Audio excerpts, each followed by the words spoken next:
Stage پہ رونق افروز لائق صد احترام علماء اہل سنت،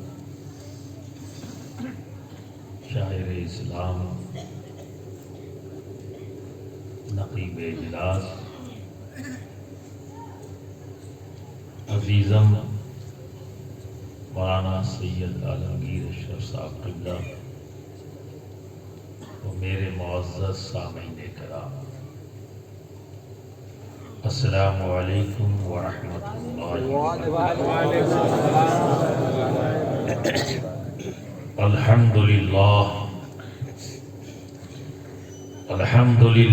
نحمده ونستعینه ونستغفره ونؤمن به ونتوکل علیہ ونعوذ باللہ من شرور انفسنا ومن سیئات اعمالنا، من يهده الله فلا مضل له ومن يضلل فلا هادي له، ونشهد أن لا إله إلا الله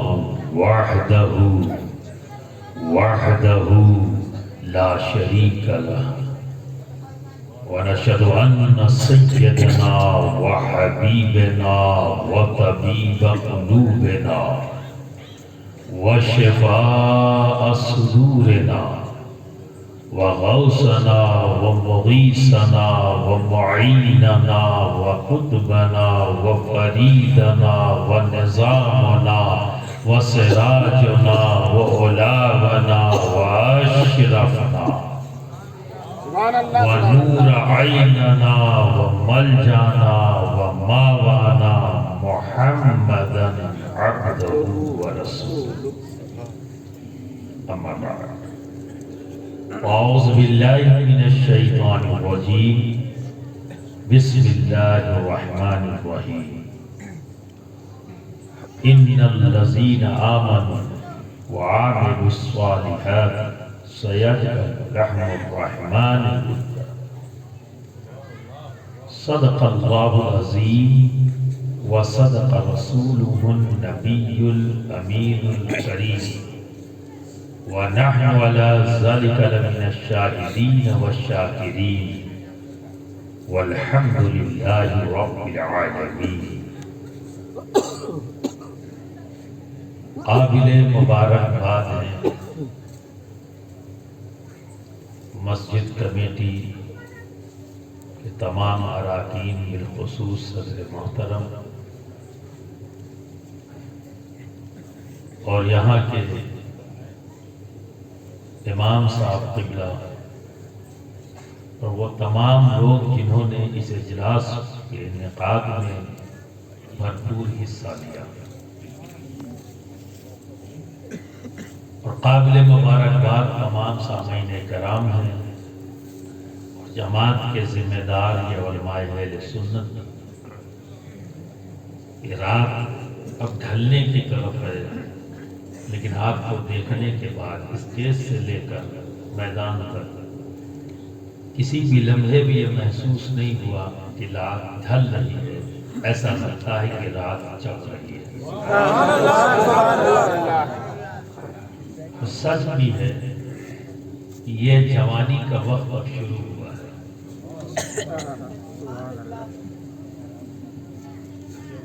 بظاہر یہ رات پیری کی طرف ہے، لیکن بباطن یہ جوانی کی طرف ہے۔ کیا خوب سرکار شفیع غوث اعظم سید شاہ علی حسین اعلیٰ حضرت اشرفی میاں علیہ رحمۃ الرضوان نے فرمایا کہ اشرفی پیر ہوئے گرچہ بصورت لیکن، یعنی ظاہری اعتبار سے برا ہو گیا ہوں، اشرفی پیر ہوئے گرچہ بصورت لیکن، دم بدم ولولے جوش جمع ہوتا ہے، دم بدم ولولے جوش جمع ہوتا ہے۔ آج اسی یہی کچھ منظر آپ کو پیش کر رہے ہیں کہ جیسے جیسے رات بڑھ رہی ہے ویسے ویسے آپ کا جوش، آپ کا جذبہ بڑھتا ہوا نظر آ رہا ہے، اور ایسا نہیں لگ رہا ہے کہ کوئی بھی آج اس موڈ میں آیا ہو کہ مجھے اٹھ کے جانا ہے. اور یقین جانا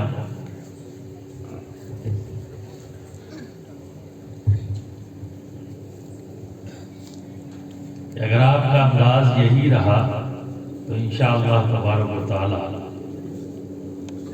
خطاب بھی رکے گا نہیں،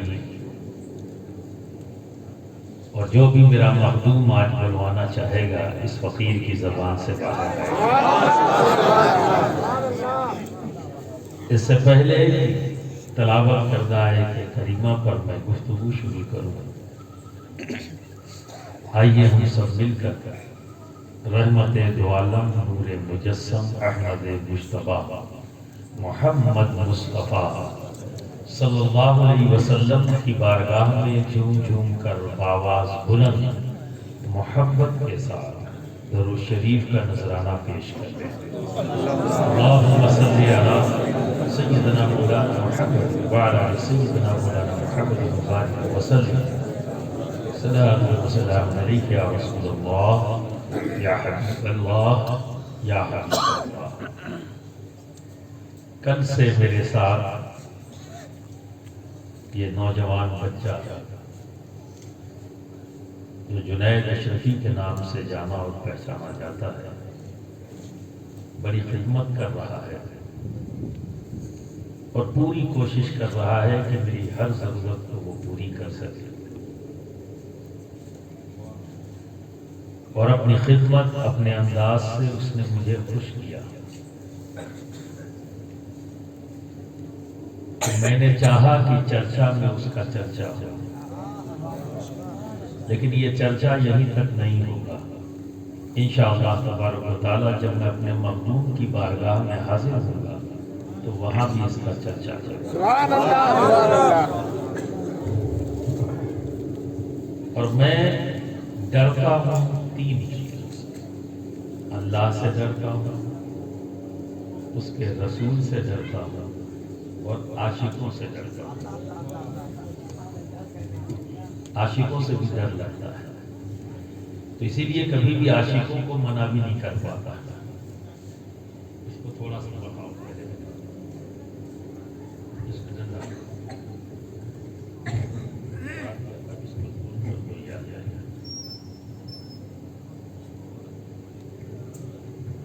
ٹھیک ہے، یہاں سے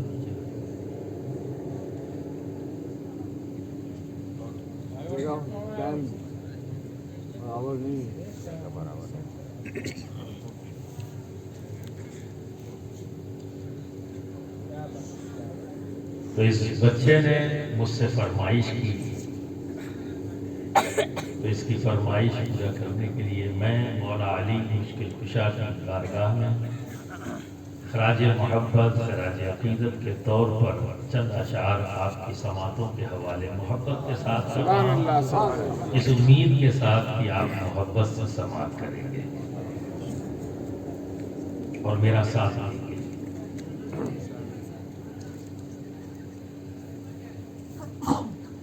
جس کے ہاتھوں میں ہے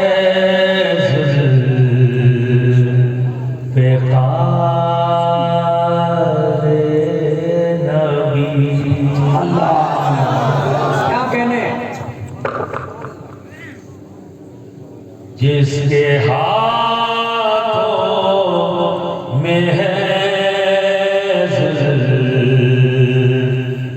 فقار نبی، جس کے پہلو میں ہے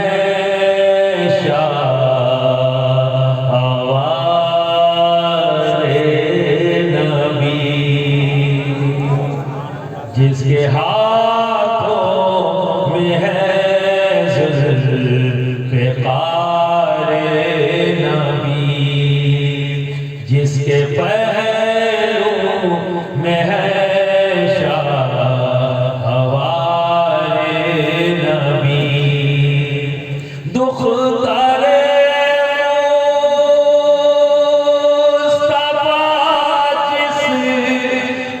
الحق بنی جس کے بیٹوں سے نسل نبی ہے چلی ہاں وہی علی او علی نعرہ حیدری یا علی ماشاءاللہ دونوں ہاتھوں کو اٹھا کر کہیں نعرہ حیدری یا علی یا علی بہت اچھے زندہ باد جس کے بارے میں فرمائے پیارے نبی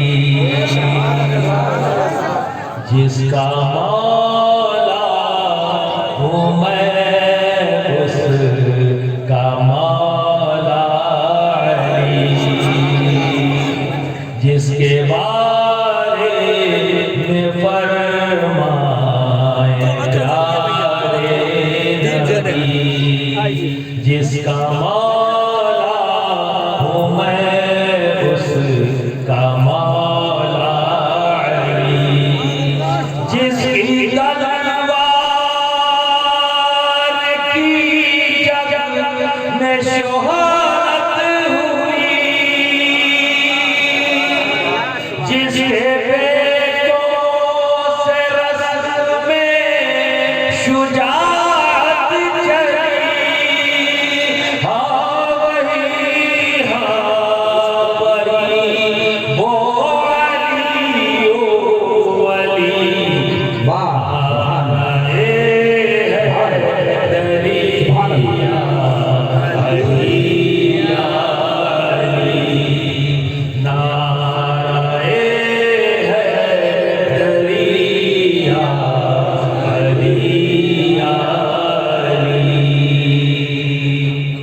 نعرہ حیدری سیدوں کے وہی جد عالمی ہے میرے نانا بھی ہے میرے دادا بھی ہے سیدوں کے وہی جد عالمی ہے ان کے نانا بھی ہے ان کے دادا بھی ہے میرے آپ بھی ہے میرے مولا بھی ہے نجمی وہی سبی وہ رضی وہ نجی ہاں وہی وہ علی او علی نعرہ حیدری یا علی یا علی نعرہ حیدری یا علی یا علی نعرہ حیدری یا علی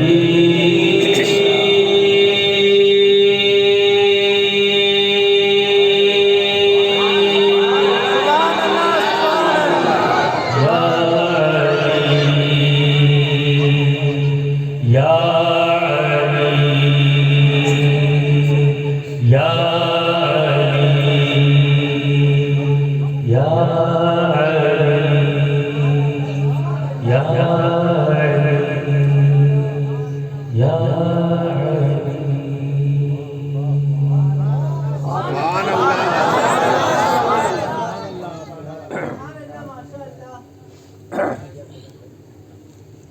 بے شک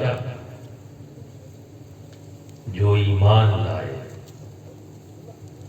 اور نیک عمل کرتے ہیں ان قریب رحمان محبت عطا کر دے گا۔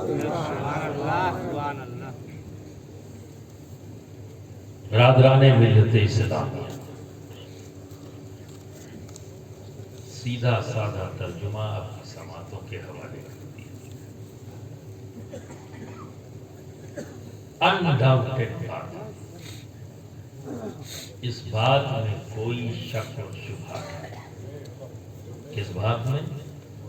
جو ایمان کرتے اور نیک عمل کرتے ہیں ان قریب رحمان ان کے دلوں میں محبت پیدا ہے۔ اب آپ اندازہ لگائیں، تیور دیکھیں، ان الذین آمنوا وعملوا الصالحات، اللہ کہے کوئی بات اور اس میں کوئی شک شبہ، پر اللہ رب العزت کہہ رہا ہے اور اس شرط کے ساتھ کہہ رہا ہے، اس بات میں کوئی شک شبہ نہیں۔ کون ہے جو شک کرے گا؟ کوئی نہیں کر سکتا۔ کرتے ہو تو گھر میں بیٹھو، کر کیا پاؤ گے؟ بہت سے لوگوں نے کوششیں کی، کچھ نہیں کر سکتے۔ ابھی اس دور میں ایک فتنہ ہوا ہے، کچھ کر نہیں پائے گا۔ قرآن سے 26 آیتیں کاٹنے کے چکر میں تھا، خود ہی کٹ گیا۔ کیا کہنے ایک آیت نہیں کٹی، بیوی نے کاٹ دیا، بھائی نے کاٹ دیا، بچوں نے کاٹ دیا، ماں نے کاٹ دیا، پورے خاندان نے کاٹ دیا، اور جس جماعت کا تھا اس جماعت نے کاٹ دیا۔ واہ واہ واہ، یہ ہوا ہے، یہ ہوا ہے۔ یہ کیا کر لے؟ کٹنے کی بات آ گئی کہ جس نے بھی شک کیا کٹ گئے۔ USSR ایک زمانے میں رشیا دنیا کا سیکنڈ پاور، امریکہ اور USSR دو بڑے، ابھی نوجوانوں کو تو تاریخ کا ایک حصہ بن گیا جو آج کے دن میں رشیا کے لیے، لیکن ایک زمانے میں یہ USSR جب یہ کٹا، کیوں کٹا؟ کیونکہ اس نے بھی کوشش کیا تھا، کچھ نہیں کر پایا، اس کے بس میں کچھ نہیں تھا۔ کیا کیا؟ قرآن کو اکٹھا کیا، یہ سوچا کہ قرآن عوام کے درمیان سے ہٹا دیں گے تو وہاں کے لوگ مسلمان نہیں رہیں گے، قرآن کو یاد نہیں کر پائیں گے، قرآن کو جانیں گے نہیں۔ 1-2 سال نہیں، لگ بھگ 1 سنچری، 100 سال کمیونسٹ حکومت گھروں سے قرآن کو نکالا گیا، حدیث کی کتابوں کو نکالا گیا، یعنی ہر مذاہب کے جو ماننے والے تھے ان کی مقدس کتابوں کو نکال دیا، نظر آتش کر دیا۔ لیکن ابھی جب ورلڈ صوفی فورم ہوا، اس کے بعد دلی میں جو انٹرنیشنل صوفی کانفرنس ہم نے کیا تھا، اس کے بعد پھر رشیا سے ایک ڈیلیگیشن اس صوفی کانفرنس میں آیا اور اس نے آ کے مجھے دعوت دی کہ آپ ہمارے ماسکو آئیے، وہاں ہم نے ایک مسجد بنائی ہے۔ سوچیے، جہاں کبھی بھی اسلام کا نام لینے والا کوئی نہیں تھا،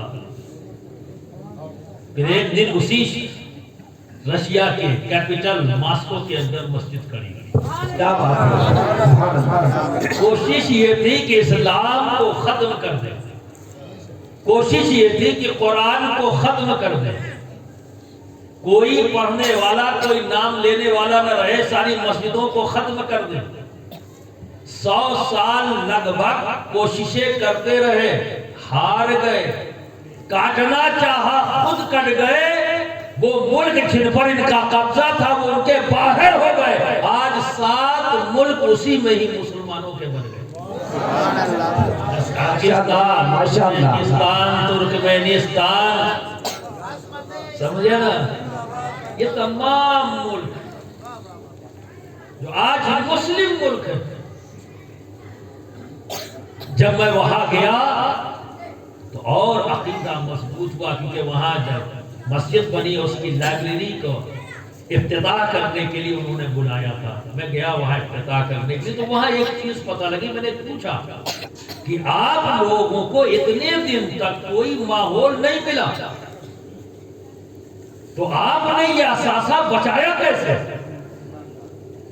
وہ کیا چیز تھی، کیسے بچایا؟ قرآن پڑھنا آپ جانتے نہیں تھے. کہا بے شک ہم قرآن پڑھنا نہیں جانتے، لیکن ایسا نہیں ہے کہ ہمیں قرآن یاد نہیں. ہم نے کہا آپ کے پاس قرآن تو کتابی شکل میں موجود نہیں، سارے کتابوں کی شکل میں جو قرآن تھا وہ آپ سے چھین لیا گیا.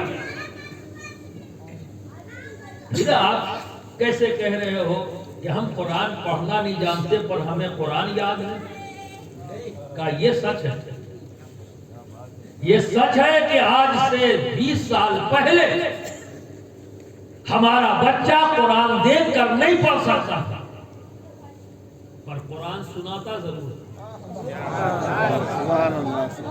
دیکھ کر پڑھ نہیں سکتا تھا، قرآن سناتا ضرور تھا. وہ کیسے کہا؟ ایک پاکستان کا ایک اس زمانے کے اندر کوئی ٹورسٹ وہاں آیا تھا، اس نے اپنی یادداشت میں اس پورے واقعے کو لکھا. وہ ان کے یہاں محفوظ تھی لائبریری میں، اس چیز کو میں نے دیکھا. وہ لکھتا ہے کہ میں آیا یہاں، ساری مسجدیں بند، کہیں کوئی صحیفہ موجود نہیں، کوئی قرآن کا نسخہ موجود نہیں. تو میرا دوست تھا مسلمان، میں اس کے گھر میں گیا تو میں نے اس سے یہی سوال، جو میں نے کیا تھا وہی سوال اس نے بھی کیا. تو کہا نہیں ہمارے بچے حافظ قرآن ہیں، ہمارے بچے حافظ قرآن ہیں. کہا یہ کیسے ممکن؟ کہا بالکل. تو کہا میں نے ٹیسٹ کرنے کے لیے، میرے پاس قرآن تھا، میں گیا تھا ساتھ میں نے نکالا اور قرآن شریف کو کھولا، سورہ فاتحہ کو سامنے رکھا، کہا بچے اس کو پڑھو. کیا لکھا؟ ٹیسٹ کرنے کے لیے. تو میں یہ دیکھ رہا ہوں کہ بچہ اسے دیکھ رہا ہے، پڑھ نہیں رہا. دیکھ رہا ہے، پڑھ نہیں رہا ہے، بڑے غور سے دیکھ رہا، پڑھتا نہیں ہے. تو میں نے کہا بچے پڑھو، وہ خاموش ہے. میں نے کہا دیکھو بیٹے پڑھو، الحمدللہ رب العالمین. اس نے جو شروع کیا بسم اللہ اعوذ باللہ من الشیطان الرجیم بسم اللہ الرحمن الرحیم. میں نے سیمت نہیں کہا تھا الحمدللہ رب العالمین، تو اس نے کہا مالک یوم الدین ایاک نعبد و ایاک نستعین اهدنا الصراط المستقیم صراط الذین انعمت علیہم غیر المغضوب علیہم ولا الضالین آمین. یہ کیا ماجرا ہوا؟ پھر میں نے آگے کہا بیٹے اب آگے پڑھو. پھر خاموش ہے، پھر خاموش ہو گیا کہ بیٹے پڑھیے نا آگے، جیسے آپ نے سورہ فاتحہ پڑھا ہے اب آگے پڑھیے. خاموش ہے. اور جیسے ہی میں نے کہا بسم اللہ الرحمن الرحیم الف لام میم، اس نے پڑھنا شروع کر دیا. فر فر فر فر پڑھتا ہی چلا گیا. اس وقت تک پڑھتا رہا جب تک میں نے اسے روکا نہیں. اس وقت تک پڑھتا رہا جب تک میں نے اسے روکا نہیں. حیرت زدہ تھا کہ دیکھ کے پڑھ نہیں پا رہا. تو اس کے والدین نے کہا کہ حضرت یہ دیکھ کے نہیں پڑھ سکتا کیونکہ اس نے قرآن کو دیکھا ہی نہیں. یہ ہماری قسمت کی بلندی ہے کہ آپ ہمارے گھر میں مہمان بن کر آئے. آج ہم قرآن کی زیارت کر رہے ہیں. ہم نے قرآن کو دیکھا نہیں، پر ایسا نہیں کہ ہم قرآن سے دور ہیں. قرآن سے دور ہیں ایسا نہیں ہے. قرآن ہمارے پاس ہے، ہمارے سینوں میں محفوظ ہے. کہ کیسے حفظ کیا؟ اب آپ یہ دیکھیے ان کا ایمانی جذبہ اور قرآن سے محبت اور نبی کی دی ہوئی چیز کا تحفظ کس انداز میں کیا ہے. کہ نبی نے، اے مسلمانوں، نبی نے تمہیں 2 چیزیں دی ہیں. کیا کہہ کر؟ انی ترکتم فیکم الثقلین، ترکتم ہینڈ اوور کیا ہے، دیا ہے، تمہارے حوالے کیا ہے. ترکتم تمہارے ہینڈ اوور کیا کیا؟ ایک قرآن اور اپنی اہل بیت، سبحان اللہ سبحان اللہ. ایک قرآن اور اپنی اہل بیت. یہ نظارہ میں نے ماسکو کی مسجد میں بیک وقت کیا کہ نبی کی دی ہوئی امانت کو کس محبت سے انہوں نے بچا کے رکھا، قرآن کو اپنے سینے میں رکھا اور مجھے عزت دی، مجھے محبت دیا. قرآن کی بھی اسی انداز میں محبت کیا اور قرآن سے بھی اسی انداز میں محبت کر کے اپنے سینے میں رکھا. بہت اچھے. نعرہ تکبیر، نعرہ رسالت، فیضان مختوم اشرف، عظمت قرآن.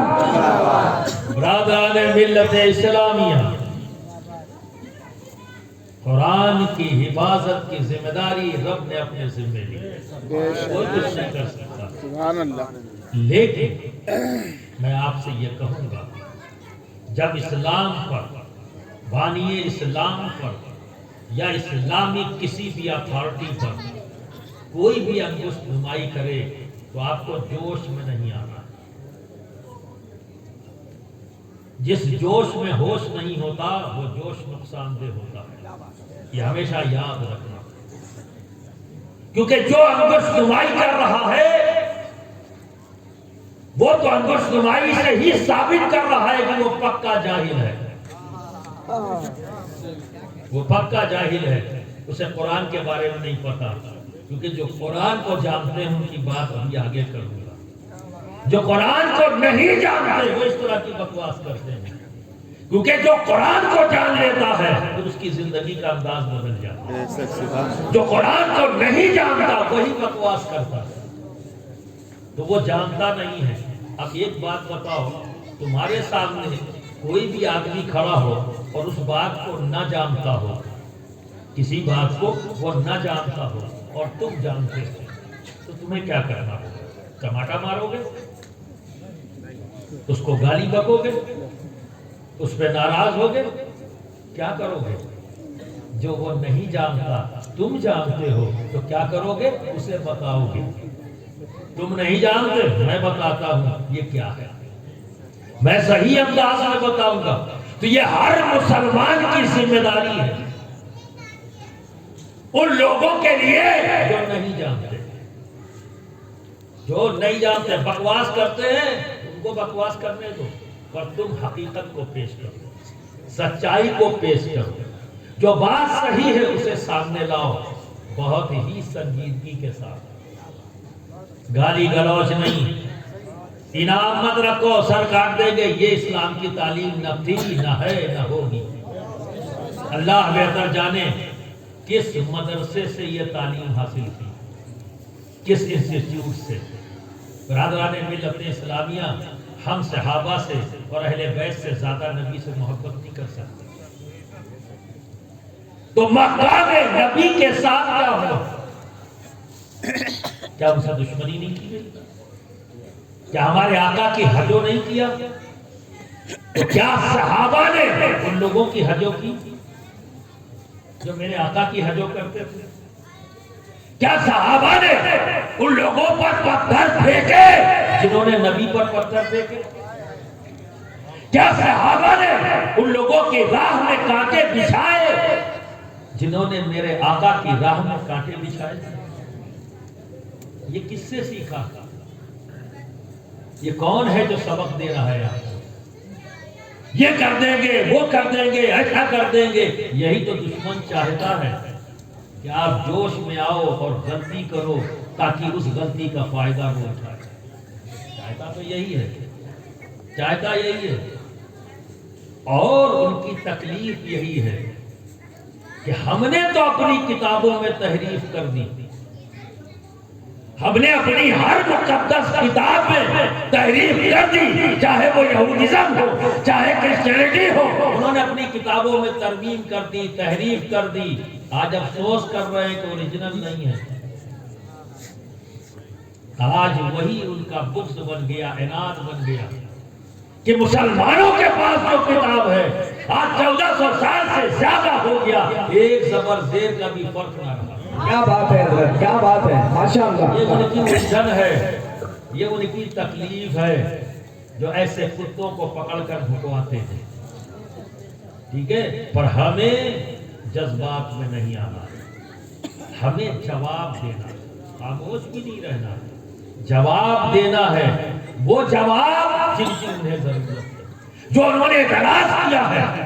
آج انہوں نے کہا کہ قرآن کی 26 آیتیں جو قتل اور غارت کی بات کرتی ہیں، پوری دنیا میں ٹیررزم ہے، جہاد ٹیررزم کو پڑ پاتا ہے۔ اب ہم کیا کہیں؟ کیا کہیں؟ ہمیں ثابت کرنا ہوگا کہ قرآن میں تو 26 آیتوں کی بات کرتا ہے کہ جہاد کی ہے، تجھے یہی نہیں معلوم کہ 26 ہے کہ 36 ہے؟ قرآن میں 26 نہیں 36 آیتیں ہیں جس میں جہاد کا ذکر ہے۔ 36 آیتوں میں جہاد کی بات ہے، پر تو نے ٹیررزم کی بات کی، قتال کی بات کی، تو وہ آیتیں جو 36 ہیں جس میں جہاد کا ذکر ہے، کہیں اس میں قتال کو جوڑا ہی نہیں ہے، کہیں قتال ہے ہی نہیں۔ جو آیتیں جہاد پر ہے اس میں قتال نہیں، اور جہاں قتال کی بات ہے وہ 60 آیتیں ہیں، وہ جہاد نہیں ہے، وہ جہاد کے ساتھ نہیں ہے، وہ 60 آیتیں الگ ہیں، اور وہ قتال کس بنیاد پر، اس کا بھی ہم ہی جواب دیں گے، اس کا شان نزول بتائیں گے، کیا ایونٹس تھا، کیا حالات تھے، کن حالات میں اللہ رب العزت نے اجازت دی ہے، کیونکہ نبی کچھ نہیں کرتے، وہی کرتے ہیں جو رب چاہتا ہے۔ یہ ہمارا ایمان عقیدہ ہے کہ نبی کچھ نہیں کرتے، وہی کرتے ہیں جو رب چاہتا ہے۔ تو نبی تو انتظار کرتے کہ اس معاملے میں میرا رب کیا حکم دیتا ہے، جب حکم دیتا رب تو آگے بڑھو۔ تو سچویشن بغیر جانے قرآن کو نہیں سمجھا جا سکتا۔ تو یہ جواب کون دے گا؟ آسمان سے کوئی اتر کے آئے گا؟ جواب ہم ہی کو دینا ہے، اور ہم کس انداز میں جواب دے سکتے ہیں؟ جب تک ہم صبر اور تحمل کا مظاہرہ نہ کریں۔ ہم ڈیبیٹ کریں گے، ڈیبیٹ میں سامنا کریں گے، ہم سوشل میڈیا کے اندر جو ہم حقائق ہیں اسے ہم پیش کریں گے، جس کی کوشش عالمی علماء مشاہد بورڈ بھی کر رہا ہے اور انٹرنیشنل سنی سینٹر بھی کر رہا ہے، اور ہماری جماعت کے ذمہ دار علماء بھی آج سوشل میڈیا پر نکل کے آئے ہیں اور ایک ایک آیتوں کا خلاصہ کر رہے ہیں اور ان لوگوں کو بتا رہے ہیں جنہیں غلط فہمیاں موجود ہیں۔ اور یہی ہماری ذمہ داری ہے، یہی ہماری ذمہ داری ہے۔ تو برادران ملت اسلامیہ، نفرت ہمارا کام نہیں، نفرت کا سودا مت کرو، نفرت کے سوداگر مت بنو، اپنے آپ پر بہت زیادہ غرور اور گھمنڈ مت کرو۔ تمہاری محبت صحابہ کی محبت سے کبھی بھی افضل نہیں ہو سکتی، کبھی زیادہ نہیں ہو سکتی۔ خام خیالی مت پالو۔ کیا ظلم اہل مکہ نے صحابہ کے ساتھ نہیں کیا؟ بتاؤ، کیا ظلم کی کوئی بھی طریقہ کار چھوڑا تھا؟ نت نئے طریقے اختیار کرتے تھے، ایجاد کرتے تھے ظلم اور بربریت کے، نبی اور ان کے اصحاب کے ساتھ۔ کیا نہیں کیا انہوں نے؟ موقع تو ملا تھا جب پوری طاقت کے ساتھ نبی مکہ میں واپس آئے۔ ارے ظلم کی انتہا ہے، اپنا گھر چھوڑنا پڑا، اپنی زمین جائیداد، اپنا کاروبار سب کچھ چھوڑ دیا، اور صحابہ ہجرت کر کے مہاجر ہو گئے، مدینہ چلے گئے۔ اس کے باوجود بھی انہیں سکون سے نہیں رہنے دیا، وہاں بھی ان کو پریشان کیا گیا۔ اور پھر ایک وقت آیا کہ پوری طاقت کے ساتھ، ان کے پاس طاقت نام کی کوئی چیز نہیں، اور نبی پوری طاقت کے ساتھ مکے کی طرف آ رہے ہیں۔ سارے جرم انہیں یاد آ رہے ہیں، سارے ظلم انہیں یاد آ رہے ہیں کہ ہم نے کیا کیا نہیں کیا۔ اب تو ہم سے ایک ایک ظلم کا ہم کو حساب دینا ہوگا۔ آج تو ہماری بوٹی بوٹی کر دی جائے گی، کوئی ہمیں نہیں بچا سکتا، ہمارے پاس طاقت بھی نہیں، ہمارے پاس نمبر بھی نہیں۔ اس وقت تو محمد صلی اللہ علیہ وسلم نمبرز میں بھی آگے ہیں، طاقت میں بھی آگے ہیں، آج تو ہماری خیر ہے۔ کیا کیا نبی نے؟ کیا کیا ان کے ساتھیوں نے؟ کیا نبی کی بارگاہ میں جا کر کہا یا رسول اللہ آج آپ ہم لوگوں کو امان دے رہے ہیں جنہوں نے ہم سے ہمارے گھر چھین لیے؟ یا رسول اللہ آپ ان کو امان دے رہے ہیں جنہوں نے ہماری آنکھوں کے سامنے ہمارے ماں ہمارے باپ کو قتل کیا، شہید کر دیا؟ کیا حضرت عمار بن یاسر نے یہ کہا کہ اے میرے آقا یہ وہی لوگ ہیں جنہوں نے میرے والدین کو میری نظروں کے سامنے شہید کیا، بروٹلی شہید کیا تھا؟ آقا ان لوگوں کو آپ امان دینے کی بات کر رہے ہیں؟ صحابہ میں کون صحابی رسول تھے جنہوں نے ایسا کچھ کہا؟ نبی نے فرما دیا سب کو امان ہے۔ کسی کو ان کے ظلم یاد نہیں آئے، یاد ہے تو نبی کا قول یاد ہے، یاد ہے تو نبی کا فرمان یاد ہے۔ تو ہمیں یاد کرنا ہے نبی کا فرمان۔ ہماری پسند کی کوئی حقیقت نہیں، اگر کسی کی پسند کی حقیقت ہے تو وہ صرف ہمارے آقا محمد عربی صلی اللہ علیہ وسلم کی ہے۔ تمہیں کیا پسند ہے، تمہیں کیا ناپسند ہے، اس کا کیا مطلب؟ تم اپنی پسند اور ناپسند کو تھوپو گے، تم اپنی پسند اور ناپسند کو دین بناؤ گے تو تمہاری پسند تمہاری ناپسند دین نہیں بن سکتی۔ ہاں دین اگر ہے تو نبی کی پسند دین ہے، نبی کی ناپسند دین ہے۔ جس چیز کو نبی ناپسند کر دے وہ بھی دین کا حصہ، جس چیز کو نبی پسند فرما لے وہ بھی دین کا حصہ۔ برادران ملت اسلامیہ، آج ہماری قوم ہماری ملت کی جو سب سے بڑی پریشانی ہے وہ یہی ہے، جوش ہمارے پاس بہت ہے لیکن جتنا ہمارے پاس جوش ہے اتنا ہی ہوش کی کمی ہے، اتنا ہی ہوش کی کمی ہے۔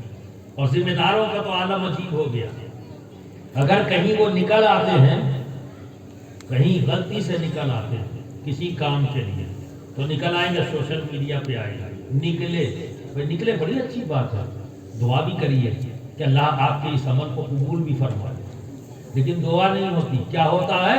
کہاں گئے وہ لوگ؟ یہ لیے وہ نکل کے آئے تو دوسروں کو للکار رہے ہیں، کہاں گئے وہ لوگ؟ کیا کر رہے ہیں؟ کس بل میں گھس گئے ہیں؟ اب کیوں نہیں باہر آتے؟ یہ ارے اپنے عمل کی دعا کرو، اللہ قبول فرما دے۔ آپ آ گئے ہو، اللہ کا شکر ادا کرو، اللہ نے آپ کو توفیق دی، آپ باہر نکل کے آ گئے، آپ باہر نکل کے آ گئے، اللہ نے آپ سے کام لے لیا ہے تو شکر ادا کرو اس پروردگار کا۔ دوسروں پہ ٹانٹ کیا کر رہے ہو، تنگ کیا کر رہے ہو؟ اب یہی کام بچا ہے تو کام کب کرو گے جب سارا وقت طنز میں اور سارا وقت اختلاف کرنے میں گزار سکتے؟ اے نبی کے چاہنے کا دم بھرنے والوں، میں تمہاری حجو کرنے نہیں، میں تمہیں صرف احساس دلانے، جو دماغ پر جمود طاری ہوا ہے اس میں تھوڑی سی ہلچل پیدا کرنا چاہتا ہوں، ہیمرنگ کرنا چاہتا ہوں، سوچنے پر آپ کو مجبور کرنا چاہتا ہوں۔ ذرا سوچو تو صحیح، صرف نعرہ لگا کے اپنی ذمہ داری پوری نہیں کر پاؤ گے۔ اگر نعروں سے ذمہ داریاں پوری ہوتی تو ان 70 سالوں میں بہت بدلاؤ آ چکا ہوتا۔ کیا فرق آیا ہے؟ رات بھر تو آپ نے نعرے لگائے اجلاس میں، کیا فرق آ گیا؟ نعروں میں اضافہ ضرور ہوا ہے پر آپ کے عمل میں نہیں۔ اب اگر نعرہ ہی عمل ہے تو ضرور اضافہ مان لوں گا، پر میں ماننے کے لیے تیار ہوں، میں ماننے کے لیے تیار ہوں۔ تو نعرے بڑھے ہیں، آپ کا عمل نہیں بڑھا، اور شاید آپ کو غلط فہمی ہوئی کہ نعرہ لگانے ہی سے آپ کے عمل میں بھی اضافہ ہو جائے گا۔ برادران ملت اسلامیہ، نعرہ بھلے کم لگاؤ پر اپنی عمل کی دنیا کو بڑھاؤ، یہی تبدیلی ہوگی، کیونکہ جب دشا بدل جاتی ہے نا تو دشا بدل جاتی ہے۔ دشا صحیح رکھو تاکہ دشا صحیح رہے، دشا بدل دو گے دشا بدل جائے گی، دشا بدل جائے گی۔ اس کا کوئی بیان ثبوت ہے ان لوگوں کا جن کے اوپر حکومت کی سنگینیں لگ گئی تھی، ٹھیک ہے نا؟ انہوں نے اپنی دشا ٹھیک رکھی تو 70 سال بعد ہی صحیح آج اسلامک ملک کہلا رہے ہیں، دشا بدلی بھی نظر آ رہی۔ 70 سال سنگین پر تھے لیکن اپنی دشا صحیح رکھی، دشا نہیں بدلی، دشا نہیں بدلی، اپنی کوششیں کرتے رہے۔ کس انداز میں حافظ بنے؟ آپ تو اپنے بچوں کو مدرسے نہیں بھیجتے، جبکہ آپ کے محلے میں، آپ کے گاؤں میں، آپ کے شہر میں یہ علماء کوشش کر کے، آپ سے چندہ کر کے، آپ کے پیچھے پیچھے چل کر کسی صورت سے پیسہ اکٹھا کر کے مدرسہ بناتے ہیں۔ کیوں؟ تاکہ آپ کا بچہ قرآن پڑھ لے۔ اور آپ کیا چاہتے ہو؟ آپ کا بچہ بایولوجی پڑھ لے، آپ کا بچہ میتھمیٹکس پڑھ لے۔ میں انکار نہیں کرتا، بالکل پڑھاؤ، تو بایولوجی پڑھاؤ، فزکس پڑھاؤ، کیمسٹری پڑھاؤ، میتھمیٹکس پڑھاؤ، سائیکولوجی پڑھاؤ، جیولوجی پڑھاؤ، جغرافی پڑھاؤ، عصری علوم میں جو کچھ بھی ہے سب پڑھاؤ، لیکن ساتھ میں قرآن بھی پڑھاؤ، کیونکہ تم سے تمہارا رب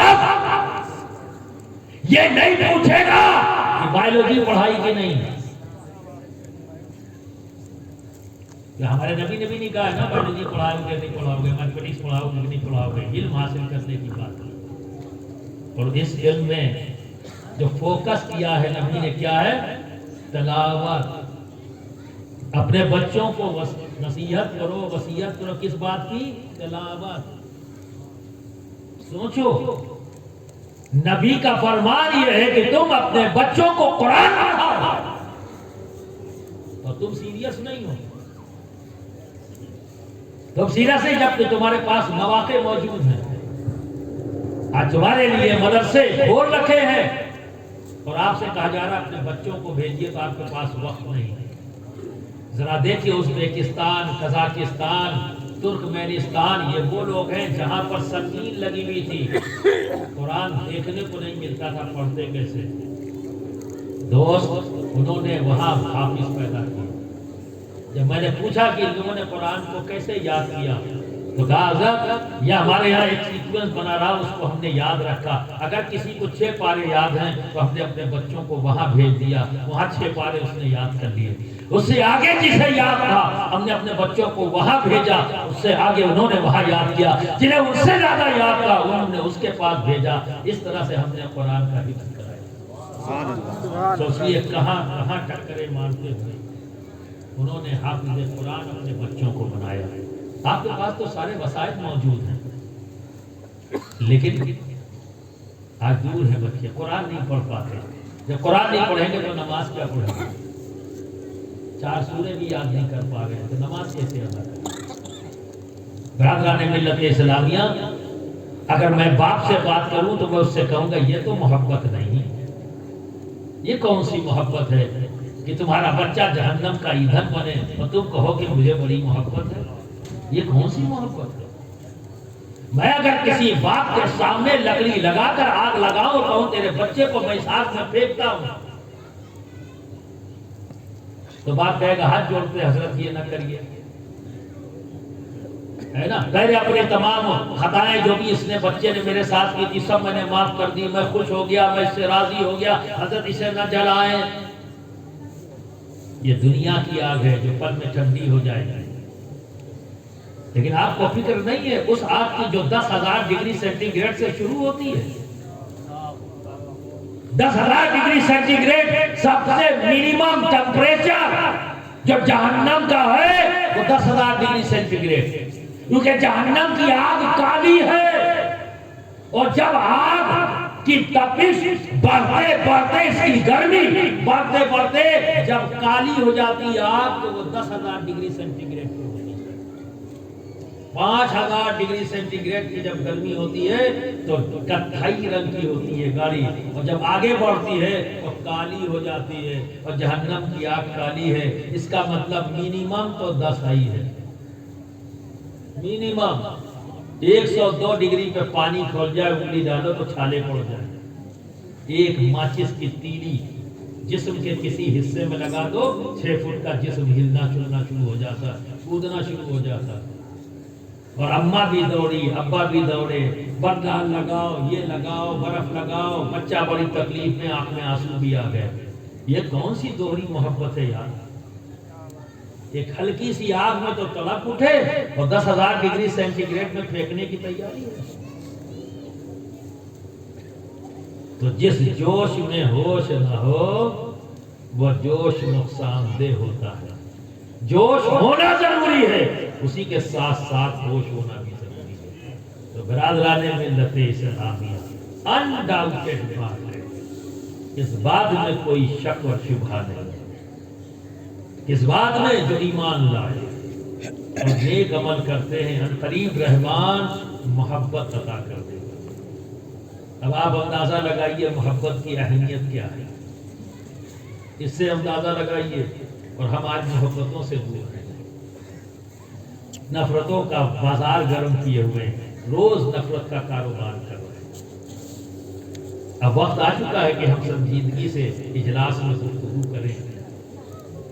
ہم نے بہت جذباتی باتیں کر لی، ٹھیک ہے، آپ کی ان تمام ضرورتوں کو وہ بھی پورا ہو گیا اسٹیج پر. اب اس ضرورت کا بھی ہے جہاں آپ کو ہیمرنگ دیا جائے گا، تو سنجیدگی سے میں کچھ باتیں آپ کے سامنے رکھوں گا، اسے غور سے سنیں اور سمجھنے کی کوشش کریں. آج جو نفرتوں کا ماحول ہے یہ کہاں سے لے آئے؟ اور یہاں آپ اندازہ لگائیے جس چیز پر ہم فخر اور غرور اور گھمنڈ کرتے ہیں، میں تو بہت بڑا نمازی ہوں، یہاں تو رب کہہ رہا ہے ایمان لائے اور نیک عمل کیے، تو نیک عمل میں نماز کیے. تو یعنی محبت کے لیے شرط ہے تو مشروط کر دیا محبت کو، اور یہ محبت انعام ہے. کیا ہے؟ انعام ہے. اور یہ انعام کب دے گا رب؟ جب دو کنڈیشن پوری کر دو. دو کنڈیشن رکھ دی اللہ نے. ایک کنڈیشن کیا؟ ایمان. دوسری کنڈیشن کیا؟ نیک عمل. نیک عمل. یہ دونوں کنڈیشنز جب تمہارے اندر پیدا ہو جائیں گی تب اللہ رب العزت تمہیں محبت عطا کرے گا. اب آپ اندازہ لگائیے کس کی، یہ آگے بات کروں گا،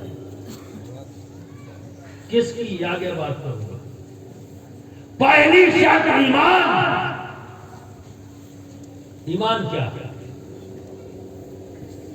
ایمان کا جاننا ضروری. ایمان ہے کیا؟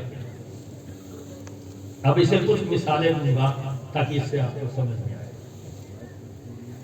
دیکھیے یہ پیڑ آپ کے یہاں بہت ہریالی ہے، چاروں طرف جنگلات ہی موجود ہیں، ہرے ہرے. گوگل لگاؤ تو پورا ایریا ہی ہرا ہرا دکھتا ہے. تو میں نے گوگل لگایا تو سب ہرا ہی ہرا دکھ رہا تھا. ایک ہرا بھرا پیڑ ہے، وہ زندہ ہے یا مردہ؟ بولو. اب دیکھو تھوڑی سی تقریر آپ سے بھی کرواؤں گا، اور آپ کو یہ موقع آج کسی نے نہیں دیا تقریر کرنے کا، میں آپ کو دے رہا ہوں. آپ کو خوش ہونا چاہیے ہے نا؟ تو تھوڑی سی آپ بھی کرنا ہو. کیا کرنا؟ جب میں سوال کروں جواب دینا، بنا جھجک جواب دینا. غلط ہوگا میں صحیح کر دوں گا، ٹھیک ہے؟ کیونکہ یہ اپنوں کی محفل ہے. میں تمہارا، تم میرے، ہے نا؟ نہ میں تمہارے لیے غیر ہوں نہ تم میرے لیے غیر ہو. تو جب ہم ایک دوسرے کے لیے غیر نہیں تو پھر محفل کس کی ہوئی؟ اپنوں کی، ہے نا؟ تو پھر یہاں شرمانے کی ضرورت نہیں، جو سوال کروں اس کا جواب دینا. ایک ہرا بھرا پیڑ ہے، وہ زندہ ہے یا مردہ؟ زندہ. ماشاءاللہ. کیا اس پیڑ نے آپ کے کان میں کہا کہ میں زندہ ہوں؟ پھر کیسے آپ کہہ رہے ہو زندہ؟ پیڑ نے کہا ہی نہیں آپ سے، تو آپ اسے زندہ کیوں کہہ رہے ہو؟ ہریالی. یعنی پیڑ پر اگر ہریالی ہے تو وہ آپ کا فیصلہ کیا ہوا؟ آپ کا علم کیا کہتا ہے؟ وہ زندہ ہے. ٹھیک ہے؟ اس میں کوئی شک شبہ تو نہیں؟ آپ کو کوئی شک تو نہیں ہے؟ نہیں. اچھا وہ پیڑ جس پر ہریالی نہیں ہے، ایک بھی ہری پتی نہیں ہے، ڈنٹھل ہے نا، وہ پیڑ زندہ ہے یا مردہ؟ مردہ. پکا؟ کوئی شک شبہ تو نہیں؟ دیکھو یہاں کے بچے تیز ترا رہے ہیں، آپ تو پیچھے رہ جا رہے ہو. میں مانتا ہوں کہ رات کافی ہو گئی ہے، لیکن جاگو، تھوڑا جواب دو تاکہ میں بھی سنوں، ہمیں لگے کہ آپ سمجھ رہے ہیں. جس پیڑ پر پتی نہیں وہ پیڑ زندہ یا مردہ؟ مردہ۔ اب دو لفظوں کو اپنے ذہن میں رکھیے، ایک چیز ہوتی ہے حقیقت اور ایک ہے علامت۔ یہ دو لفظوں کو ذہن میں رکھیں، حقیقت اور علامت۔ اب آپ نے یہ کہا کہ جس پیڑ پر ہریالی ہے وہ زندہ اور جس پیڑ پر ہریالی نہیں وہ مردہ۔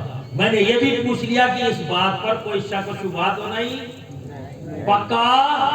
اب تیسرا سوال، یہ مارچ کا مہینہ ہے، ابھی ہوا چلے گی، سارے پتے نیچے آنا شروع ہوں گے اور پھر ایک وقت آئے گا کہ ایک بھی ہرا پتا پیڑ پہ نہیں ہوگا، پیڑ بالکل ہوگا ننگا، اس میں ایک بھی ہری پتی نہیں۔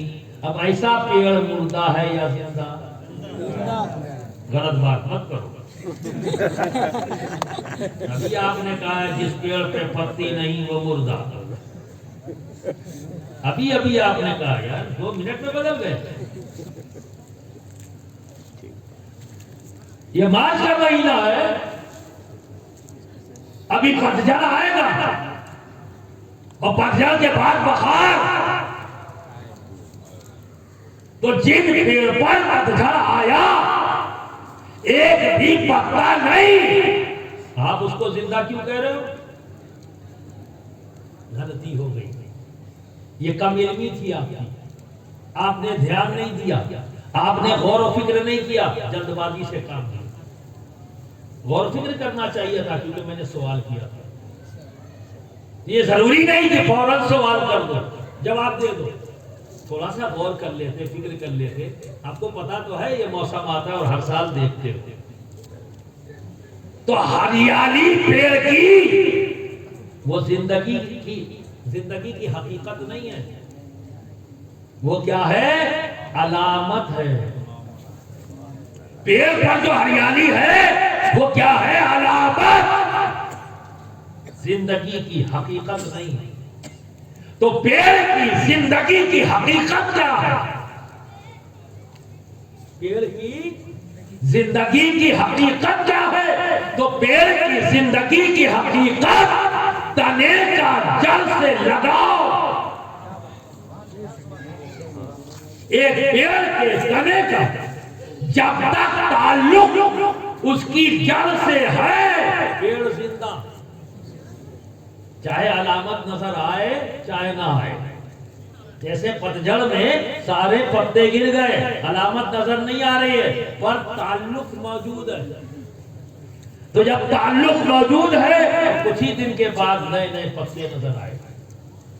تو ہریالی علامات، حقیقت اس کی جڑ۔ تب یہاں بات تو رب نے ایمان کی ہے کہ جو ایمان لائے، ابھی عمل کی بات تو بات کی ہے، پہلے ایمان کی بات۔ اور یہ سچ ہے، ہم سب جانتے ہیں کہ اگر ایمان نہیں تو عمل کو پھینک دیا جائے گا، ہے نا؟ تو ایمان کو جب تک تم نہیں جانو گے تو عمل کی دنیا آباد کیا کرو گے؟ عمل کی دنیا کیا بات کرو گے؟ کچھ لوگ ہیں جن کو غلط فہمی ہے کہ ہمارے پاس بہت عمل ہے، گٹھری باندھ کے رکھتے ہیں اور اسی پہ ہی ناز کرتے ہیں، ہے نا؟ ایمان کیا ہے؟ دیکھو، عمل موجود ہے پر میں کسی عالم، کسی مفتی، کسی محدث، کسی اعظم کی بات نہیں کرتا، میں نبی اعظم کی بات کرتا ہوں، میں نبی اعظم کی بات کرتا ہوں، ان کے عمل کی بات کرتا ہوں۔ یہ بتاؤ مجھے، کوئی مسجد میں جاتا ہے، نمازیں پڑھتا ہے، تمہاری نظر میں وہ کون ہے؟ کیا ہے؟ نمازی۔ نمازی کون ہوتا ہے؟ ترلوکی ناتھ۔ نمازی کون ہوتا ہے؟ ارے نماز پڑھنے والا ترلوکی ناتھ ہوتا ہے؟ یار بتاؤ نا، اتنا مشکل سوال نہیں کر رہا بھائی۔ عرف عام میں مسلمان جانتے ہیں، عرف میں کیا جانتے ہیں؟ کلمہ گو۔ مسجد میں کون جائے گا نماز پڑھنے کے لیے؟ جو کلمہ گو ہے، مسلمان، یہی نا؟ کوئی شاک؟ نہیں، ٹھیک ہے، آپ کے محلے کی مسجد میں جانے والا، نماز پڑھنے والا، آپ اسے مسلمان کہتے ہو، کلمہ گو کہتے ہو، یہ آپ کی مسجد میں چلا جائے تو آپ اسے مسلمان اور کلمہ گو کہتے ہو، جو نبی کی مسجد میں جائے، نبی کی مسجد میں گیا ہے، اور امام کون؟ نبی، وہ نبی جو تمام انبیاء کا امام ہے۔ سبحان اللہ۔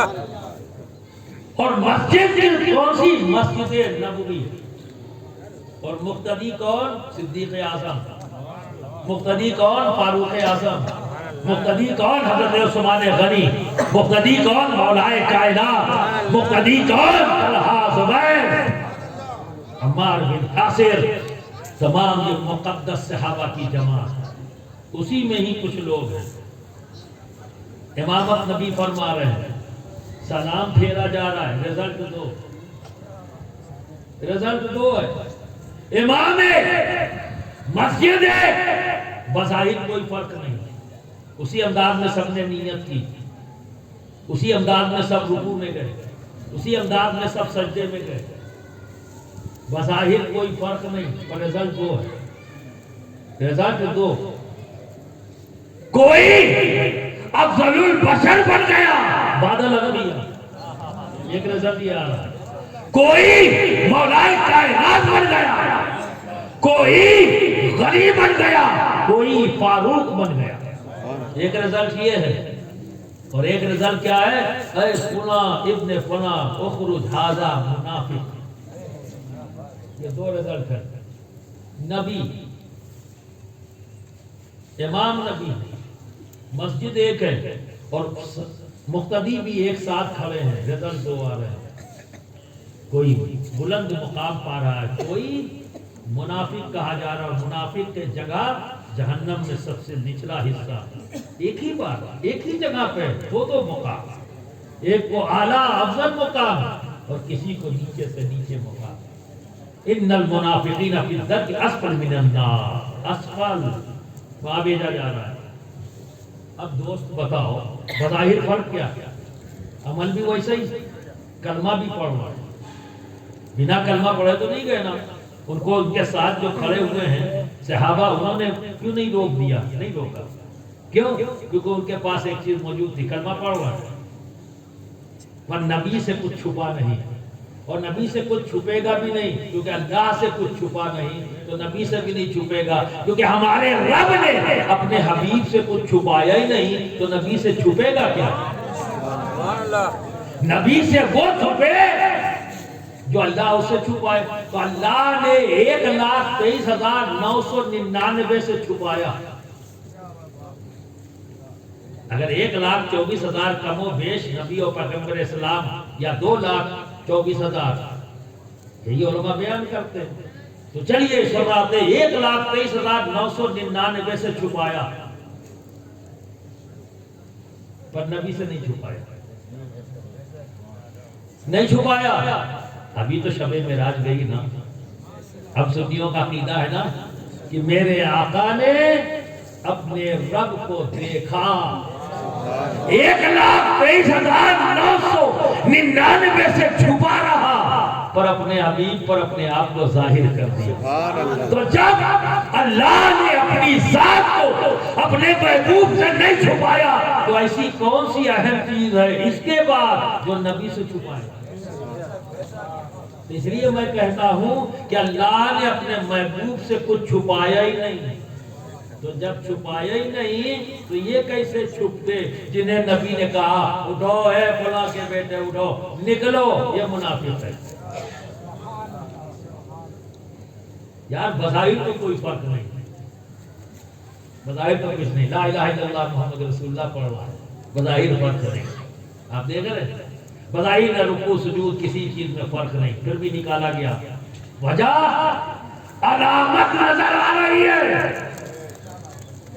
لا الہ الا اللہ پڑھ رہا ہے علامت، نماز پڑھ رہا ہے علامت، پر قلب میں نبی کا بغض اور عناد موجود ہے، قلب میں نبی کا بغض اور عناد موجود ہے۔ جب اپنی محفل میں پہنچتے تو نبی کے خلاف بولتے، نبی کے خلاف بولتے، حجو کرتے اور اسلام کو نقصان پہنچانے کی پلاننگ کرتے۔ اللہ سے چھپا نہیں، اس لیے نبی سے چھپا نہیں، نبی کو بتا دیا گیا، نبی جان کے کان نکالو۔ تو اب کیا سمجھ میں آیا؟ حقیقت ایمان اور علامت ایمان کو سمجھو۔ یہی بے ایمانی کے چکر میں نا یہ جتنے بے ایمان ہیں علامت ایمان کو حقیقت ایمان بتا رہے ہیں، تبھی تو ڈھول پیٹ رہے ہیں۔ ہم تو بہت نمازی ہیں، ہم تو بہت روزہ رکھتے ہیں، دیکھو ہم مسجد جا کے نماز پڑھتے ہیں، ایک مسجد میں سکون ہی نہیں ملتا، گھوم کے پڑھتے ہیں۔ ہمیں آپ کو تو ایک مسجد میں سکون مل جاتا ہے نا، انہیں سکون ہی نہیں ملتا، ڈنڈورا پیٹ رہے، مسجد چل رہے ہیں۔ تو علامت ایمان کو اگر حقیقت ایمان بنا دیا جائے گا تو دوست بڑی تھوڑی دیر کے لیے آپ رہ جاؤ گے مومن۔ توبہ کرو پھر سے کلمہ پڑھو، توبہ کرو پھر سے کلمہ، ایک نماز چھوٹی پھر سے کلمہ پڑھو۔ اگر علامت کو حقیقت بنا دیا تو یہ روزہ، یہ نماز، یہ حج، یہ زکات، تمام عمل صالح یہ علامت ایمان ہے، حقیقت ایمان نہیں۔ تو حقیقت ایمان کیا ہے؟ نبی کی محبت، سبحان اللہ سبحان اللہ، عشق نبی، یہ حقیقت ایمان ہے، سبحان اللہ سبحان اللہ۔ حقیقت ایمان ہے عشق نبی۔ اب اس کے بعد جو عمل ہے وہ کام کر، آپ سمجھے؟ تو بندہ جب نبی سے محبت کر لیتا ہے تو اب اس کا جتنا بھی عمل ہے وہ سب عمل صالح ہے، سب عمل صالح ہے اور رب کی بارگاہ میں مقبول۔ اس لیے تو رب انعام دے رہا ہے نا۔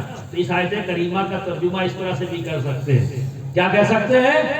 کہ اس بات میں کوئی شک اور شبہ نہیں کہ جس کا ایمان، جس کا عمل بارگاہ خداوندی میں مقبول، وہی اہل محبت ہے، وہی اہل محبت ہے، کیونکہ اللہ نے انہی کو محبت عطا کی ہے۔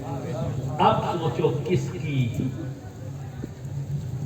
پیمانہ بتا رہا ہوں تاکہ جب گھر جاؤ ہر دن چیک کرو، تاکہ تمہیں پتہ لگ جائے کہ تمہارا ایمان کس کنڈیشن میں ہے۔ اسے چیک کرتے رہو، کیونکہ یہ ایسا دوست ہے روٹ کر چلا بھی جاتا ہے، ٹھیک ہے، اور آپ کو پتہ بھی نہیں لگتا۔ اسی لیے تو لوگ دھوکے میں ہیں کہ میرے پاس گٹھڑی بندھی ہے عمل کی، ٹھیک ہے، اور کبھی غور نہیں کرتے اور کیوں اور کیا میں بہت زیادہ رہتے، خود علم کے یتیمی پر ماتم نہیں کرتے، انگلیاں اٹھاتے، اپنے آپ کو کم علم ماننے میں تو انہیں لگتا ہے میں بے عزت ہو گیا، ان کی عزت نفس پر حملہ ہو جاتا ہے، لیکن انگلیاں کس طرف اٹھا رہے ہیں؟ جہاں ان کی آخرت خراب ہو رہی ہے، دنیا خراب ہو رہی ہے، اس کی طرف پرواہ نہیں۔ اپنی ذات تو ہے کیا بھائی؟ مٹی کے پتلے، خاک کے پتلے، تیری حیثیت کیا جو میں کرتا ہے کیا تو؟ یہ میں کس بات کی ہو رہی ہے بھائی؟ میں ہوں، میں وہ ہوں، میں ایسا ہوں، میں ویسا ہوں، میں نہیں سمجھتا، میں نہیں مانتا، تیری میں کیا ہے؟ اگر میں ہے کسی کی تو دوست صرف ہمارے رب کی،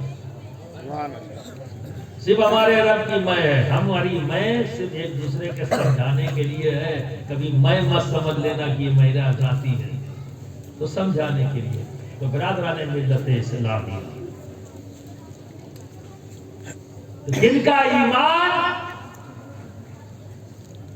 جن کا عمل بارگاہ خداوندی میں مقبول، کیسے جانے اس کا عمل اور اس کا ایمان بارگاہ خداوندی میں مقبول ہے؟ یہ پیمانہ ہے، اس پیمانے کو جانو۔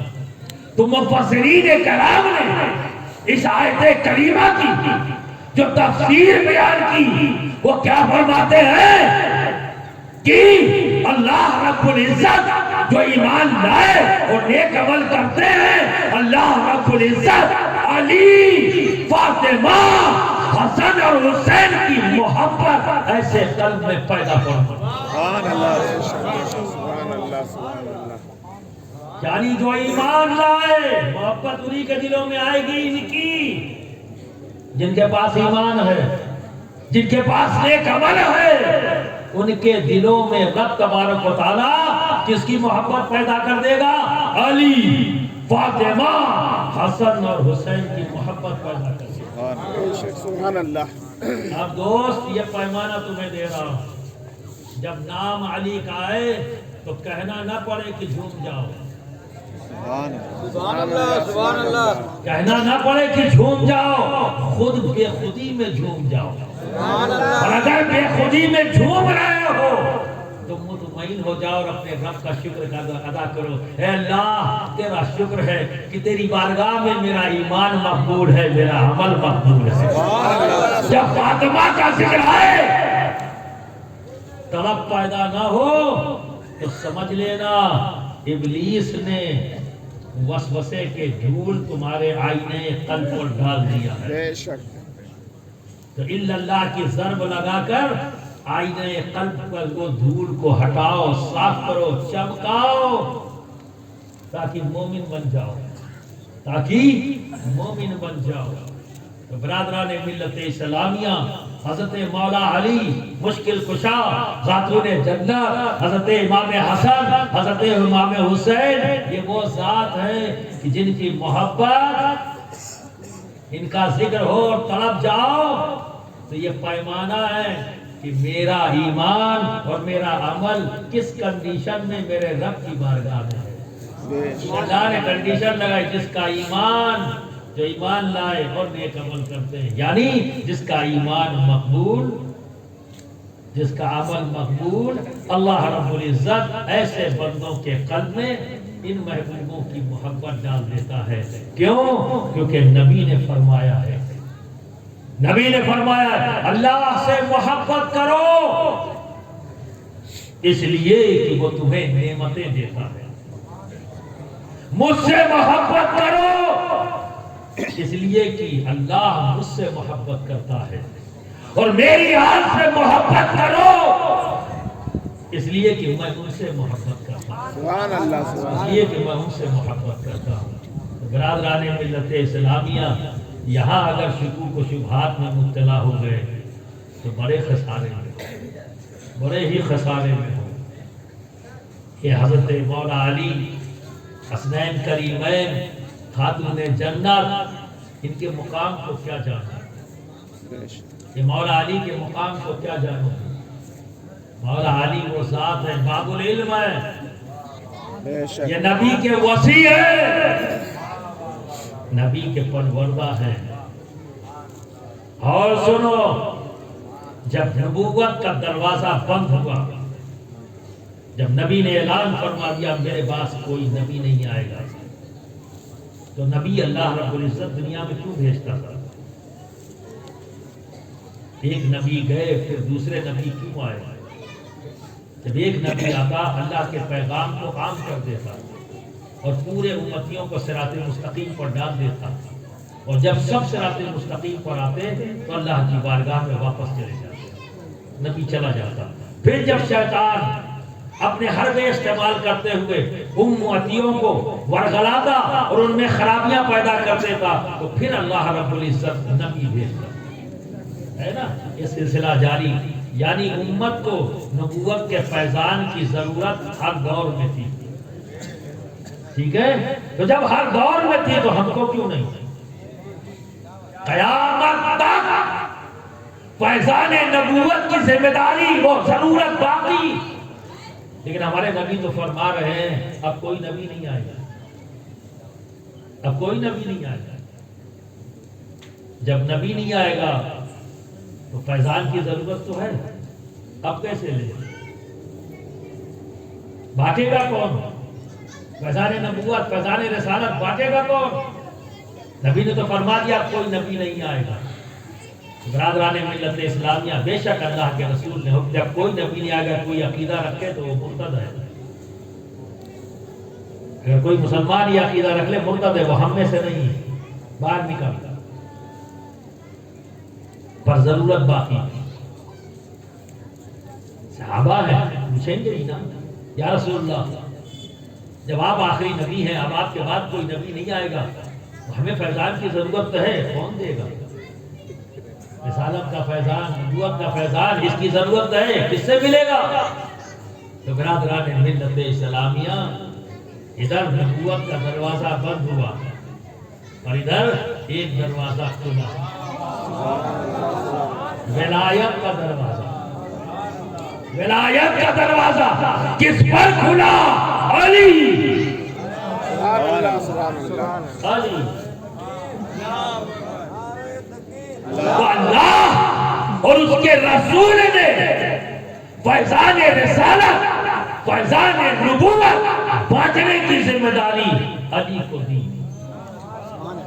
ولایت کے راستے سے، ولایت کے راستے سے نبوت کا فیضان بانٹنے کی ذمہ داری علی، علی، علی۔ اب بتاؤ،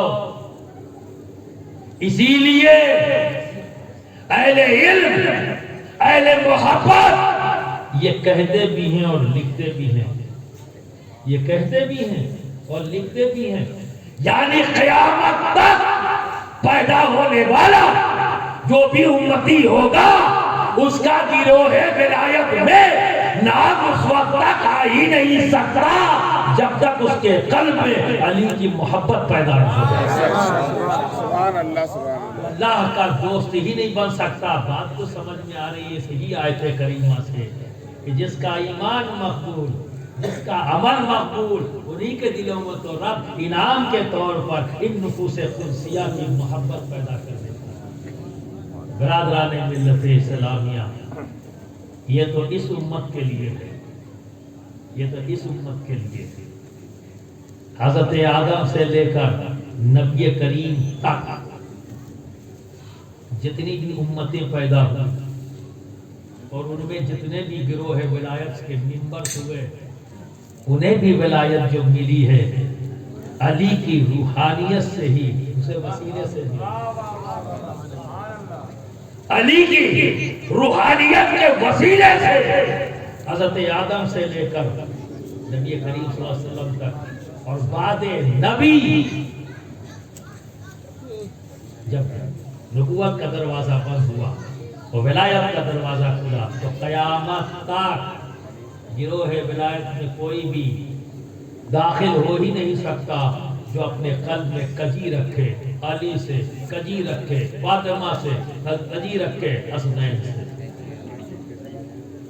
یہ خالی نعرہ لگانے والی شے نہیں ہے، یہ وہ ہستیاں نہیں ہیں کہ جن کے لیے ہم یہ کہیں نعرہ لگاؤ یا حسین تو کہو یا حسین، جب ہم کہیں نعرہ لگاؤ یا حسن تو کہو یا حسن، جب ہم کہیں نعرہ حیدری لگاؤ تو کہو یا علی۔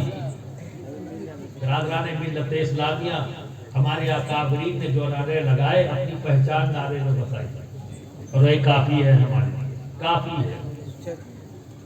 آپ نعرے لگاتے ہو نا، کیا لگاتے ہو؟ نعرہ تکبیر، کیا جواب دیتے ہیں؟ اللہ اکبر۔ آپ نے اپنا عقیدہ بتا دیا، اسی نعرے میں اپنا عقیدہ بتا دیا کہ ہم وہ ہیں جو اس وحدہ لا شریک کے ماننے والے، اس پر ایمان رکھنے والے ہیں، اسی کو ہی سب سے بڑا، اعلیٰ، افضل، اسی کو ہی ہم مانتے ہیں۔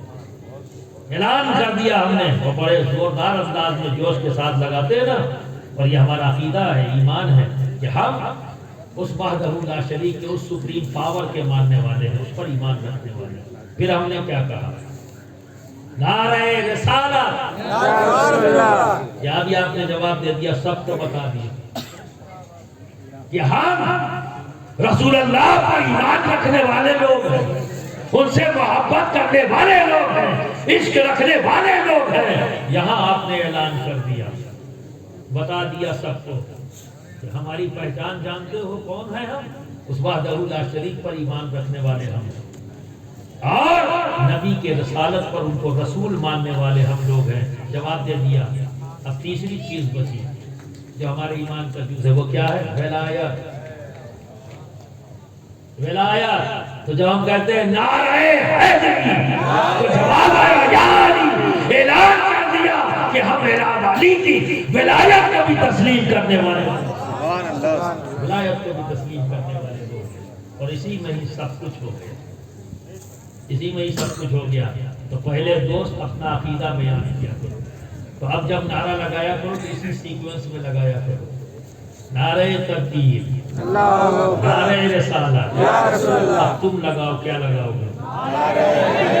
ہاں یا علی۔ اب اس کے بعد پھر چاہے رات بھر لگاؤ نعرہ، کوئی فرق نہیں پڑتا، مجھ پر لگا سکتے ہو، پر ان تین کے بعد، کیونکہ یہاں بات مکمل ہو چکی ہے، ٹھیک ہے، کافی ہے ہمارے لیے، کافی ہے ہمارے لیے، سمجھ گئے؟ تو برادران ملت اسلامیہ، حقیقت کو جاننا ضروری ہے۔ علامتوں سے لوگ تمہیں بہکائیں گے، گمراہ کریں گے، لیکن برادران ملت اسلامیہ کانسیپٹ کا کلیئر ہونا ضروری ہے، اور کانسیپٹ کیا ہے؟ حقیقت تک پہنچنا۔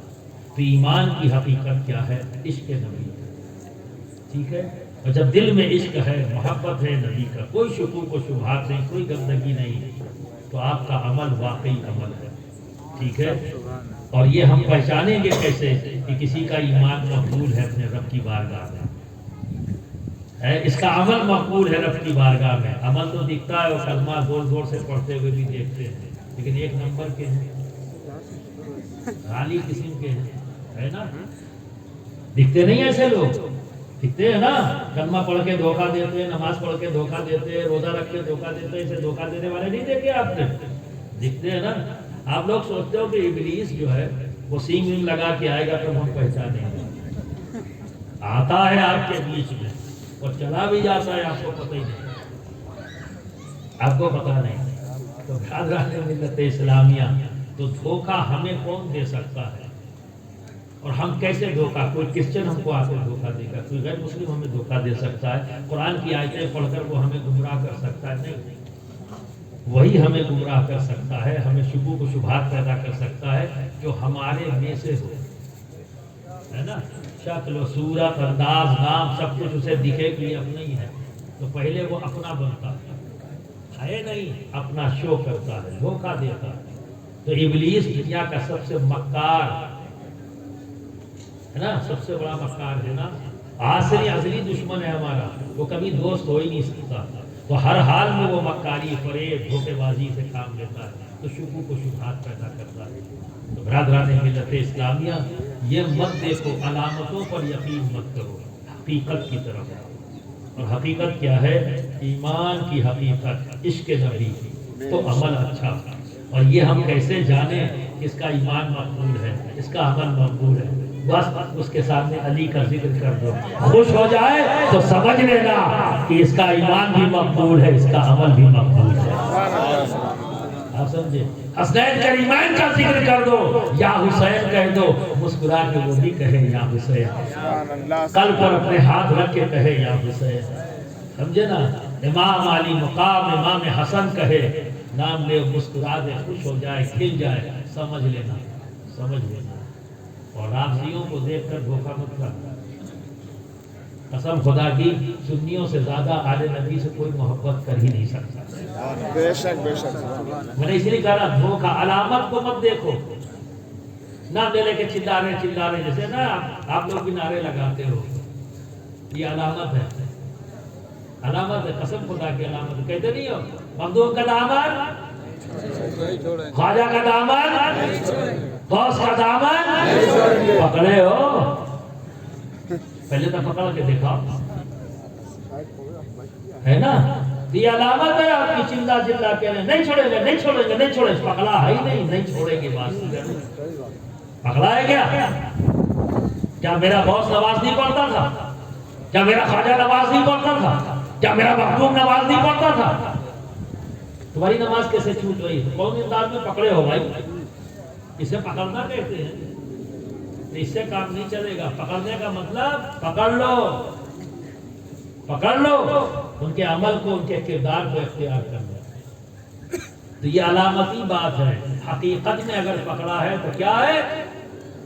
نماز نہیں چھوٹنی چاہیے، روزہ نہیں چھوٹنا چاہیے، زبان سے دھوکہ نہیں آنا چاہیے، جھوٹ نہیں آنا چاہیے، ایسی بات نہیں نکلنی چاہیے زبان سے جس سے کانوں کو مکروہ لگے، کیونکہ یہ وہ نفوس قدسیہ ہیں جن کی زبان سے کبھی کوئی ایسا جملہ نہیں نکلا جو سننے میں مکروہ لگے۔ برادران ملت اسلامیہ اسے کہتے ہیں حقیقت۔ تو دھوکہ مت کھانا۔ یہ سچ ہے کہ سنیوں سے زیادہ مجھ سے کئی بار لوگوں نے بات کیا تو میں نے کہا کیوں یار ڈرامہ کرتے ہو بلا وجہ میں؟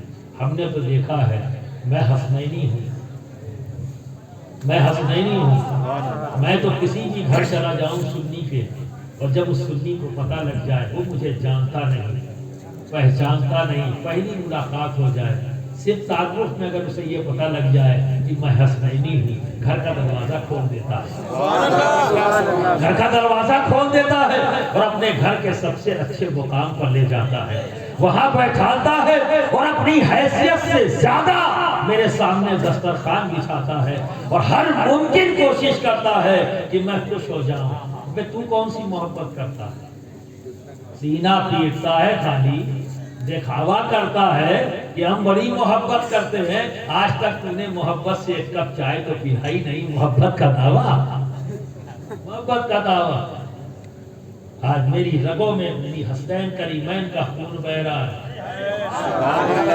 کیوں نہیں مجھے دیکھ کر تیرے اندر محبت پیدا ہوئی؟ کیوں نہیں جذبہ محبت بھڑکا؟ یہ صرف سنیوں میں کیوں ہے؟